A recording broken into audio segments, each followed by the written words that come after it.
Mita next about decision making, right? It's about founders' ego again. Still, normally for example, you founded a company.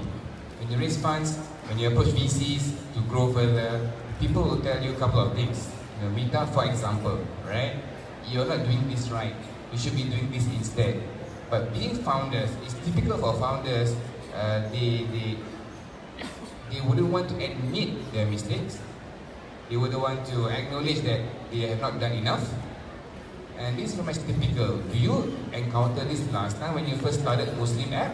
And how would we advise those entrepreneurs out there what is best to overcome it?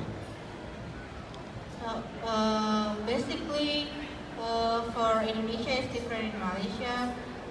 Especially startup for digital, we already be educated to be how to be founders since begin. Like I said yesterday, in university.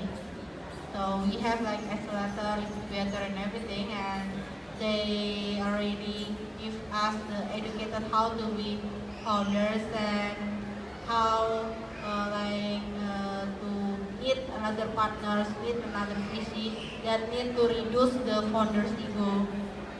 So this is part of your studies during university? So it's not study, but a lot of seminar, lot of accelerator, incubator, training from the successful entrepreneur that educate young people that want to be entrepreneur to not doing a founder's ego, because this is what it is. 1% that you have for $10,000 is different different like 0.5% for $1 million. Looks like little, but the value is different.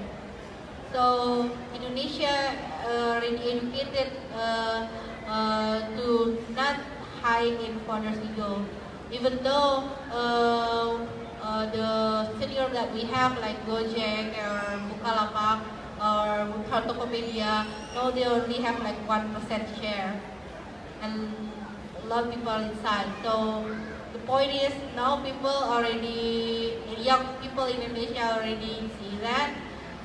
So there's no problem with founder's ego if you find startup in Indonesia, because we are already being educated about that. But now they just want to make a masterpiece product. But there is also this problem of founders' ego perceiving themselves to know everything. They don't need VCs.